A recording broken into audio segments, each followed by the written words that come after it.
అధిక బరువు అనేక సమస్యలకు కారణం. సాహితీ యోగా ఆన్లైన్ క్లాసులో జాయిన్ అవ్వండి. నమస్తే, నేను విజయ్.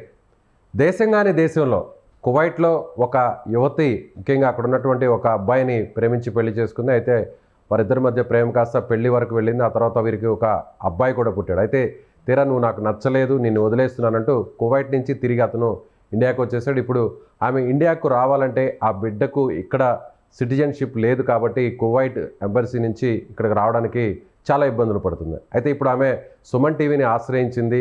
అలాగే ఏపీ గవర్నమెంట్ కూడా తనకు సహకరించాలని, కువైట్ నుంచి తనను తన బిడ్డను ఇండియాకు తీసుకొచ్చేటువంటి ప్రయత్నం చేయాలని ఆమె కోరుతుంది. ప్రస్తుతం ఆమె మనతో పాటు జూమ్ కాల్లో ఉన్నారు కువైట్ నుంచి మాట్లాడడానికి.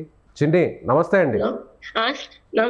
ఏంటమ్మా అసలు ఏం జరిగింది? మీ ప్రాబ్లం ఏంటి? ఎందుకు మాకు కాల్ చేశారు? అసలు మీ సమస్య ఏంటి చెప్పండి. సార్, నేను అయితే కోవిడ్ లో ఉన్నాను సార్. నేను వచ్చి 5 సంవత్సరాలు అవుతుందండి. నేను ఈ అబ్బాయితో అయితే నేను 4 సంవత్సరాల నుంచి నేను కలిసి ఉన్నాను సార్. వాళ్ళ ఫ్యామిలీ మెంబర్ అందరూ కూడా ఇక్కడే ఉన్నారు సార్. వాళ్ళ అమ్మ వాళ్ళు, వాళ్ళ అన్నయ్య వాళ్ళు, వాళ్ళ తమ్ముడు వాళ్ళు అంతా ఇక్కడే ఉన్నారండి. అయితే నేను ఇబ్బంది ఇష్టపడాను సార్. ఆ అబ్బాయి కూడా ఇష్టపడ్డాడండి. అతనికి మ్యారేజ్ అయ్యి డైవర్స్ అయిపోయినాయి సార్. నాకు కూడా మ్యారేజ్ అయ్యి డైవర్స్ అయినాయండి. ఇలాగ నాకంటే ఇక్కడ ఏ ప్రూఫ్ ఏ ఆధారం లేదని తెలుసండి. ఆ అబ్బాయికి తెలుసు కూడా నన్ను ఇక్కడ ప్రేమించి పిల్లోడిని అయితే బాబునైతే కన్నాడు సార్. కన్నాక ఇప్పుడు అయితే అబ్బాయి ఇండియాకి వెళ్ళిపోయాడు సార్. జూలై 28 ఇండియాకి వెళ్ళిపోయాడండి. నేను 4 నెలల నుంచి సార్ ఎంబసీ చుట్టూరు తిరుగుతున్నాను సార్. నన్ను ఇండియాకి పంపించండి అని. అయితే వాళ్ళు డిఎన్ఏ రిపోర్ట్ చేయించుకోమని చెప్పారు సార్. నేను అయితే డిఎన్ఏ రిపోర్ట్ కూడా చేయించుకుని ఎంబసీ వాళ్ళకి ఇచ్చానండి. వాళ్ళు ఇప్పుడు ఏమంటున్నారంటే మేము ఇండియాకి అప్రూవల్ పెట్టాము, అది వస్తాయి కానీ మేము ఏమి చేయలేమని చెప్పేసి అంటున్నారు సార్. అంటే వాళ్ళ అడ్డంకి ఏం చెప్తున్నారమ్మా? ఎందుకు పంపించట్లేదు బాబుని? బాబు వయసు ఎంత ఇప్పుడు? బాబుకి 1.5 సంవత్సరం సార్.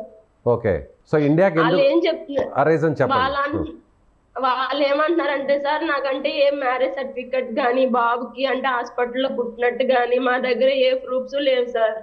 అయితే వాళ్ళు అడిగారు sir, India embassy marriage certificate అడిగారు అంటే ఇక్కడ ఎంబసీ అన్ని అడిగారు. మా దగ్గర ఏమీ లేవండి. ఇలా మా ఆయన అది ఇండియాకి వెళ్ళిపోయిన ఆయన కూడా ఒప్పుకుంటున్నారు సార్. నా బిడ్డే అని చెప్పి ఎంబసీ వాళ్ళతో మాట్లాడారండి. మా అత్తయ్య గారు మాట్లాడారు, అందరూ మాట్లాడారు. ఏమన్నారంటే ఓకే మేము పంపిస్తాము, డిఎన్ఏ రిపోర్ట్ చేయించుకోమనండి అని ఎంబసీ వాళ్ళే చెప్పారు సార్. పలానా హాస్పిటల్కి వెళ్ళి చేయించుకోండి, అక్కడ రిపోర్ట్స్ వస్తాయి, నెల 10 రోజులకు వస్తాయి అని చెప్పినప్పుడు వెళ్ళి చేయించుకున్నానండి. అక్కడ ఇచ్చినాక కూడా వాళ్ళు ఇప్పుడు ఏమంటున్నారంటే ఆ డిఎన్ఏ రిపోర్ట్ పనికిరాదు, మేమేమి చేయలేమన్నట్టు మాట్లాడుతున్నారు సార్. అవును, మీ హస్బెండ్ ఎందుకు అక్కడి నుంచి కువైట్ నుంచి ఇండియాకి వచ్చేసాడు? ఎందుకని ఆయన మిమ్మల్ని వద్దు అని అంటున్నాడు? అతను ఏంటో తెలియదు సార్. మెంటాలిటీ అన్నది నాకు ఇప్పటికే అర్థం కావట్లేదు సార్. 3 పెళ్లిళ్ళు చేసుకున్నారు సార్. 1, 2 కాదండి 3. నేను 4వ దాన్ని సార్. అతని మెంటాలిటీ ఇప్పటికీ నాకు అర్థం కావట్లేదు. ఎవరికి పిల్లలు లేరండి. ఈ బాబు ఒక్కడే బాబు పుట్టాడండి. ఇప్పుడు ఏమంటాడంటే బాబుని తీసుకుని రా అని చెప్తున్నాడండి. ఇంటికి వచ్చాక మాట్లాడుకుందాం, నువ్వు బాబుని అయితే తీసుకుని రా అని చెప్తున్నాడు సార్. అంటే మీరు అసలు కువైట్కి ఎందుకు వెళ్ళారు? అతను ఎలా పరిచయం అయ్యాడు అక్కడ? ఇండియా నుంచి మీరు ఎక్కడికి వెళ్ళారు? కువైట్లో ఏ ప్లేస్కి వెళ్ళారు? నేను కోవిడ్ ఇంట్లోకి వర్క్ గాని వచ్చాను సార్. నేను కోవిడ్ ఇంట్లో అంటే పారిపోయి బయట పని చేసుకునేదానండి. పని చేసుకుంటా ఉండగా అబ్బాయి నాకు పరిచయం అయ్యాడు సార్. 2021లో పరిచయం అయ్యాడండి. పరిచయం అయినప్పటి నుంచి నేను అతను ఏం చెప్తే అదే చేశాను సార్. అక్కడ ఎవరితో మాట్లాడొద్దన్నా, నువ్వేం చేయొద్దన్నా నేను అలాగే ఉండేదానండి. ఇంట్లో అబ్బాయికి నచ్చినట్టే ఉండేదానండి. చిన్న గొడవలు అయినాయి సార్. నేను చాలా పెద్ద గొడవలు అయినాయండి. అప్పుడు కూడా నన్ను ఏ రోజు వదిలిపెట్టి వెళ్ళలేదు సార్. అంటే మీరు కాదమ్మా, మీకు పెళ్ళై 4 సంవత్సరాలు అవుతుందా మీకు? అవును సార్. ఓకే, మీరు అక్కడ వర్క్ చేయడానికి వెళ్ళారు, ఇళ్లలో పని చేయడం కోసం ఇండియా నుంచి వెళ్ళారు. అవును సార్. ఎన్ని సంవత్సరాల కిందట వెళ్ళారు మీరు ఇండియా నుంచి? 2019 సార్. ఓకే, 2019లో మీరు ఇక్కడ నుంచి వెళ్ళారు. ఇండియాలో ఎక్కడ మీది? మీ స్వస్థలం ఎక్కడ? పశ్చిమ గోదావరి జిల్లా సార్, ఇరగవరం మండలం అండి. కేఎలింద్రపురం సార్. గ్రామం? కేఎలింద్రపురం సార్. కేఎలింద్రపురం అండి. ఓకే, పశ్చిమ గోదావరి జిల్లాలో మీరు ఉంటున్నారు. సో 2019లో 5 ఏళ్ల కింద అక్కడికి వెళ్ళారు. అక్కడ ఈ అబ్బాయి, మీ హస్బెండ్ పేరు ఏం పేరు? పిట్ట అర్జున్ అండి. పిట్ట అర్జున్ సార్. పిట్ట అర్జున్. అతను ఎక్కడ? ఇండియాలో ఏపీలో ఎక్కడ? పెద్దగారు సార్, భీమవరం అండి, పిట్టవరపేట అండి. మీకు దగ్గరేనా? మీ గ్రామానికి దగ్గరేనా? దగ్గరే సార్. దగ్గరే సార్. దగ్గరేనా. సో మీ ఇక్కడ ఏపీలో ఇండియాలో ఉన్నప్పుడు పరిచయం కాదు, అక్కడ కువైట్కి వెళ్ళినప్పుడే పరిచయం అయ్యాడు అతను? అవును సార్. అవునండి. ఓకే, పరిచయం అయ్యి తర్వాత ప్రేమించి పెళ్లి చేసుకుంటా అన్నాడు, పెళ్లి చేసుకున్నాడు. అవును సార్. అవునండి. సో మీకు కూడా ఇంతకుముందు మ్యారేజ్ అయింది ఇండియాలో? అవును సార్. అవును సార్. ఇండియాలో అయింది సార్. అతనితో నాకు పెద్దల ద్వారా డైవర్స్ అయిపోయినాయండి ఇంటి దగ్గరే. సో ఇప్పుడు బాబు పుట్టాక ఏమంటున్నాడు అతను? బాబు పుట్టాక బాబుని కూడా బాగా చూసుకుంటాడు సార్, నన్ను కూడా బాగా చూసుకున్నాడండి. మరి ఏమైందో చాలా పెద్ద గొడవలు జరిగింది సార్, అప్పుడు కూడా వదిలిపెట్టి వెళ్ళలేదండి. మరి ఏమైందో తెలియదు సార్, సడన్ గా చెప్పబెట్టకుండా డ్యూటీకి వెళ్ళి డ్యూటీ నుంచి అయితే ఆయన వెళ్ళిపోయారు సార్. ఇట్లా ఇండియాకి వస్తున్నట్టు మీకు చెప్పలేదా? లేదు సార్, తెలియదండి. గొడవ జరిగిన తర్వాత నేరు చెప్పబెట్టకుండా వచ్చేసాడు. అవును సార్, టికెట్ తీసుకుని ఆయన వచ్చేసారు సార్. ఇక్కడ మా పరిస్థితి అతనికి తెలుసండి, మా దగ్గర ఏమీ లేదు, తింటాకు ఉండదు. నేను వెళ్తే ఈ అమ్మాయి కంటే ఏ ఆధారం లేదు అక్కడ అన్నీ తెలుసు సార్. తెలుసుండి కూడా అబ్బాయి వదిలేసి వచ్చేసాడండి. 4 నెలల నుంచి సార్ చాలా నరకం బాధ అనుభవిస్తున్నాం సార్ మేమైతే. 4 నెలల నుంచి అండి. వెళ్ళి 10 రోజులు బాగా మాట్లాడాడు సార్, మళ్ళీ అప్పటి నుంచి ఇప్పుడు దాకా ఎన్నిసార్లు ఫోన్ చేసినా అసలు ఎలా మాట్లాడతాడంటే అలా మాట్లాడతాడు సార్. సో మీరు కాల్ చేసినప్పుడు అతను ఫోన్ లిఫ్ట్ చేయట్లేదా? లిఫ్ట్ అంటే చేస్తాడు సార్, చేసి చాలా దారుణంగా అనేది మాట్లాడతాడు సార్. అసలు ఏంటి అన్నది వాళ్ళ మా మామగారు మా అత్తయ్య గారు అయితే అతను వాళ్ళు అంటారండి, ఏం బాధపడకు ఇంటికి వెళ్ళాక మాట్లాడుకుంది కానీ అబ్బాయి గురించి నువ్వు ఆలోచించకని చెప్తారండి. 2 రోజుల క్రితం కూడా సార్, నిన్న నైట్ అండి, మొన్న నైట్ సార్, నేను బాబును కూడా నేను ఏమైనా చేసుకుని చచ్చిపోతాను, నాకు ఈ ప్రెజర్ తట్టుకోలేకపోతున్నాను, నా వల్ల కావట్లేదు, మీ బాబుని మీరు తీసుకెళ్ళండి అని చెప్పి బాబుని కూడా వాళ్ళకి ఇచ్చాను సార్ నేను. ఇప్పుడు బాబు ఎక్కడున్నాడు? ఎవరి దగ్గర ఉన్నారు బాబు? వాళ్ళ రిలేషన్ దగ్గర ఉన్నారు సార్, వాళ్ళ ఫ్యామిలీ మీ బంధువుల దగ్గర అక్కడ కువైట్ లోనే ఉన్నాడు? అవును సార్, అవును సార్, వాళ్ళకి సంబంధించిన వాళ్ళు సార్. నాకు సంబంధించిన వాళ్ళు అంటే ఇక్కడ ఎవరు లేరండి. ఇప్పుడు అక్కడ మీకు సహకరించడానికి ఎవరు లేరా? తెలుగు వాళ్ళు ఎవరు లేరు అక్కడ మీకు హెల్ప్ అంటే చేయడానికి? ఇక్కడ నేను ఇలా సూసైడ్ చేసుకున్నాను సార్. నేను ఒకసారి సూసైడ్ చేసుకుంటే అప్పుడు టిక్ టాక్ వాళ్ళు ఇక్కడ అంటే సోషల్ మీడియా హెల్ప్ చేశారు సార్. ఇప్పుడు 3 నెలల క్రితం అండి. అప్పటి నుంచి నేను ఇంకెవరిని ఆధారం ఎవరో కూడా మాట్లాడరు సార్. ఇక్కడ నేనున్న ప్రజెంట్ రూమ్ కూడా ఇప్పుడు ఖాళీ చేసేయమన్నారండి. మాకు ఉండక రూమ్ కానీ అసలు చాలా దారుణంగా ఉంది సార్. ఇప్పుడు ఖాళీ చేసాక అప్పుడు ఇంకెక్కడికి వెళ్ళాలనుకుంటున్నారు అయితే? ఎక్కడికి లేదు సార్, నా బాబుతో నన్ను ఇండియాకి రప్పించమని నేను అడుగుతున్నాను సార్. సో ఇప్పుడు ఆత్మహత్య ప్రయత్నం కూడా చేశారు అప్పుడు 3 నెలల కిందట? అవును సార్. అక్కడ లోకల్ గా ఉన్న వాళ్ళు కొంత వాటిని మీరు పక్కగా పంపించి కంట్రోల్ చేశారు, అంతేనా? అవును సార్, అవును సార్. ఇప్పుడు కూడా ప్రజెంట్ కూడా పొద్దున్న నుంచి వేరే అక్క దగ్గర ఉంటున్నాను సార్ నేను. ఎందుకంటే ఏ క్షణం ఏం చేసుకుంటానని చెప్పి కూడా వాళ్ళు భయపడుతున్నారండి. సో ఫైనల్ గా మీకు ఎలాంటి సహాయం కావాలి అని అంటారు ప్రభుత్వం నుంచి? నాకు చంద్రబాబు గారికి, పవన్ కళ్యాణ్ గారికి, నారా లోకేష్ గారికి చేతులు ఎక్కితే అడుగుతున్నాను సార్, నా బిడ్డలు నన్ను ఇంటికి రప్పించండి సార్. నాకు ఇంకేమో వద్దు సార్, నా బిడ్డతో ఇంటికి వస్తే సరిపోతుంది సార్. నేనేం బాధపడినప్పుడు ఆ బాబు కోసమే బాధపడుతున్నాను సార్. మాకు తింటే క్లాపే అక్కడ మా అమ్మగారి ఇంటికాడ నుంచి డబ్బులు పంపిస్తున్నారు సార్. పంపిస్తుంటే నేను రూమ్ రెంట్ కట్టుకుని నేను ఇంటికి చూసుకుని ఉంటున్నాను సార్. ఇప్పుడు మీరేం పని చేయట్లేదు అక్కడ? నాకంటే సార్ ఇక్కడ పని చేయడానికి చిన్న బాబు సార్. 4 నెలల నుంచి పనికి వెళ్దామన్నా 2 టైమ్స్ వెళ్ళానండి. 2 సార్లు పనికి వెళ్ళి వస్తుంటే పోలీసులు పట్టుకున్నారు సార్ నన్ను. పోలీసులు పట్టుకుని ఇలా బాబు ఉన్నాడు అని చెప్పేసి కూడా వాళ్ళు వదిలేశారండి. చిన్న బాబుతో నువ్వు వెళ్ళి జైలు ఎక్కడ కూర్చుంటావు అని చెప్పేసి. సో బాబుని చూసుకోవాలి కాబట్టి పనికి కూడా వెళ్ళలేని పరిస్థితి. అవును సార్, ఇక్కడ రూమ్ రెంట్ కట్టాలి సార్. బేబీకి ఇప్పుడు ఎవరైనా చూస్తారు అని బాబుని కూడా అక్కడ ఇచ్చామనుకో వాళ్ళకే డబ్బులు ఇవ్వాలి సార్. నాకు వచ్చేది 100 దినార్లు వస్తే రూమ్ రెంట్కే పెట్టాలా, నేను బాబుకే ఇవ్వాలా సార్, మేము ఫుడ్డే చూసుకోవాలి సార్. మరి ఇప్పుడు ఎలా చేస్తున్నారు? డబ్బులు ఇబ్బంది కదా, పని చేయట్లేదు. సో మా అమ్మగారింటి కాడి నుంచి పంపించారు సార్. ఆయన వెళ్ళిన 4 రోజులు అయితే 2 నెలలు అయితే అతను పంపించారండి.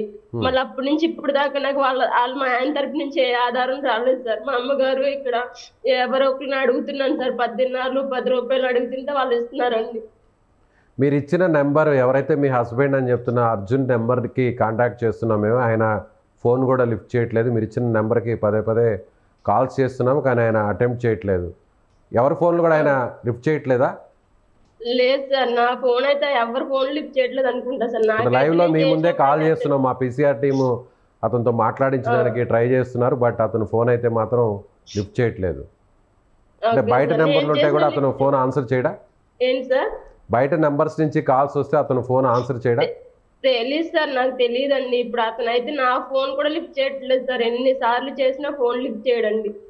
ఎస్, ఇప్పుడు ఆ కనిపిస్తున్న ఫొటోస్ అన్ని కూడా బాబు బర్త్డే అప్పుడు, అలాగే తర్వాత ఫంక్షన్స్ ఇవన్నీ కూడా ఇండియాలో చేసినవే లేదంటే కువైట్ లోనే చేశారు? అంటే బాబు అక్కడే పుట్టాడు? సార్ కువైట్ లోనే అండి. ఓకే. అన్ని ఫొటోస్ కోవిడ్లోనే సార్. అది నాకు సీమంతం చేశారు, మొత్తం బర్త్డే ఫంక్షన్ చేశారు సార్. చాలా బాగా చేశాడు సార్. జూలై 25ని బాబు బర్త్డే చేశాడండి. జూలై 28ని అబ్బాయి వచ్చేసాడు సార్. అతను ఏం పని చేస్తుంటాడు అక్కడ కువైట్లో? కంపెనీలో వర్క్ చేస్తారు సార్, సూపర్వైజర్ కింద చేసేవారండి. ఓకే, సూపర్వైజర్గా ఫీల్డ్ వర్కే. అవును సార్. ఎంత సంపాదిస్తాడు అతను మన ఇండియన్ సాలరీ కరెన్సీలో? బాగుంది. మన ఇండియన్ కరెన్సీలో ₹1,00,000 వరకు వచ్చింది సార్. ₹1,00,000 వరకు. మరి ఎందుకు వదిలేసాడు అక్కడ? వదిలేసి ఎందుకు వచ్చాడు ₹1,00,000 జీతం వస్తున్నప్పుడు? అదే సార్ నాకు అర్థం కావట్లేదు సార్. ఎందుకు వెళ్ళిపోయామంటే నువ్వు నన్ను టార్చర్ పెడుతున్నావు, నేను అందుకే వచ్చేసానని చెప్పేసి అంటున్నాడండి. ఒక్క మాట చెప్తున్నాడు సార్, ఇంకా వేరే రీజన్ అంటే ఏం చెప్పట్లేదండి. గొడవ పడతా ఉంటున్నావు నువ్వు పద్దాకని అనేసి అంటే నేను అన్నా, నీకు 4 సంవత్సరాల నుంచి గొడవ పడలేదు, ఇప్పుడు నీకు గొడవ ఎలా అనిపిస్తుంది చెప్పు, వదిలేసి వెళ్ళివాడు అప్పుడే వదిలేసి వెళ్ళిపోవచ్చు కదా, బాబు పుట్టాక నువ్వు వదిలి వెళ్ళిపోతే నేను ఏం చేయాలి ఇక్కడ అని చెప్పేసి అన్నానండి. నేను ఏదో వచ్చేసాను ఇంకా అయిపోయింది, నువ్వు బాబుని తీసుకుని వస్తాక ట్రై చేయి అనేసి అంటున్నాడండి. ఓకే, మీకెంత వచ్చేది జీతం మీరు అప్పుడు అంతకుముందు పని చేస్తున్నప్పుడు? బాబు నాకు 60,000 50,000 వచ్చేది సార్. ఓకే, మీ ఇంట్లో వాళ్ళకి ఇప్పుడు మీరు అక్కడి నుంచి అమౌంట్ పంపించాలా మీ తల్లిదండ్రులకి? మా అమ్మకి పట్టుకునేదాన్ని సార్ నేను, మా అమ్మ వాళ్ళకి. అంటే ఇక్కడ నేను ఉండాకి అప్పుడు ఖర్చు పెట్టుకునేదాన్ని అండి. మాకు రూమ్ రెంట్ కానీ తిండి కానీ అలా వెళ్ళిపోయేది సార్. ఆ అబ్బాయి సంపాదించుకునేవాడు కదండి, వాళ్ళ ఇంట్లో వాళ్ళు చూసుకునేవాడు అండి. Right, okay. ఎంబసీ వాళ్ళు అయితే మాత్రం ఇండియాకి పంపించడానికి వాళ్ళు అలౌ చేయట్లేదు, కొన్ని రెస్ట్రిక్షన్స్ పెడుతున్నారు బాబు విషయంలో. సో ఫైనల్గా సుమన్ టీవీ ద్వారా మీరు గవర్నమెంట్ని, ముఖ్యమంత్రిని, అలాగే ఉప ముఖ్యమంత్రిని, సో ముఖ్యంగా నారా లోకేష్ గారిని ఏం కోరుతున్నారు? సుమన్ టీవీ గారు చాలా హెల్ప్ చేశారండి. ఇక్కడ ఉన్న వాళ్ళకి గల్ఫ్ నుంచి చాలా హెల్ప్ చేశారు సార్. మీ సుమన్ టీవీ గారికి, నారా లోకేష్ గారికి, పవన్ కళ్యాణ్ గారికి, చంద్రబాబు గారికి నేను చేతులు ఎత్తి అడుగుతున్నాను సార్, నా బిడ్డని నన్ను ఇక్కడి నుంచి నన్ను ఇండియాకి రప్పించింది సార్, లేదంటే మేము చచ్చిపోవాలి. మేము ఆల్రెడీ సావంచుల వరకు వెళ్ళొచ్చాం సార్, ఈసారి అయితే మా శవాలు ఇంటికి వస్తాయి సార్. మరి ఎలా అమ్మా చిన్న బాబుని పెట్టుకున్నావు? బాబుకి కనీసం ఫుడ్ పెట్టడానికి కూడా డబ్బులు లేవంటున్నారు, అలాగే రూమ్ నుంచి కూడా బయటకు వెళ్ళిపోమంటున్నారు, మరి ఎట్లా ఏంటి?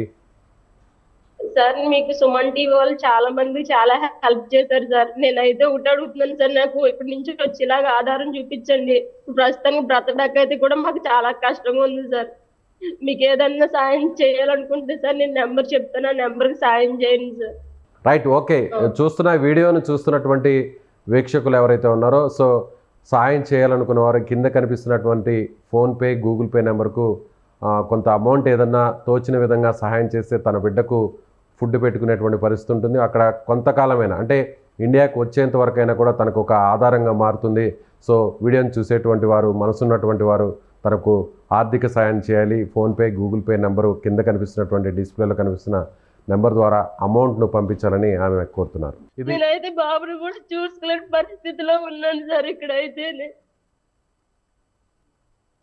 సో ఇది ఏపీకి చెందిన తెలుగు మహిళ కువైట్లో అక్కడ వేదనను అనుభవిస్తుంది. అక్కడ ఉన్నటువంటి అధికారులు తన బిడ్డను తీసుకొని ఇండియాకు రావడానికి ఎంబసీ నుంచి ఎలాంటి అనుమతులు రాలేదు. ముఖ్యంగా ప్రభుత్వం కొంచెం జోక్యం చేసుకుంటే తాను కువైట్ నుంచి తిరిగి ఇండియాకు రాగలనని, అక్కడ కనీసం బతకడానికి కూడా తమకు డబ్బులు లేవని, బిడ్డను చూసుకోవడానికి కూడా ఎలాంటి ఆధారం లేకుండా పోయిందని తన భర్త గొడవ పెట్టుకొని కువైట్ నుంచి ఇండియాకు వచ్చేసి ఇప్పుడు ఫోన్స్ చేస్తుంటే, కాల్స్ చేస్తుంటే సమాధానం కూడా చెప్పట్లేదు. సో 2 సంవత్సరాల బిడ్డను పెట్టుకొని అక్కడ ఉండడం చాలా ఇబ్బందిగా ఉంది. రూమ్లో ఉన్నవారు కూడా రూమ్ ఖాళీ చేసి బయటకు వెళ్ళిపోవాలని ఈరోజే లాస్ట్ అని చెప్తున్నారు. సో ఇక ఆత్మహత్య దిక్కు. ఇప్పటికే తాను ఆత్మహత్య ప్రయత్నం కూడా చేశాను, అక్కడ స్థానికులు కొంత రక్షించారు. సో ఎలాగైనా కానీ మంత్రి లోకేష్ గారు, అలాగే గవర్నమెంట్ ప్రభుత్వం, పవన్ కళ్యాణ్ గారు రెస్పాండ్ అయ్యి తనను ఇండియాకు తీసుకురావాలని సుమన్ టీవీ ద్వారా ఆమె కోరుతున్నారు. Thank you so much. Suman టీవీలో మీ పర్సనల్ అండ్ బిజినెస్ ప్రమోషన్స్ కోసం కింది నెంబర్కి కాంటాక్ట్ చేయండి.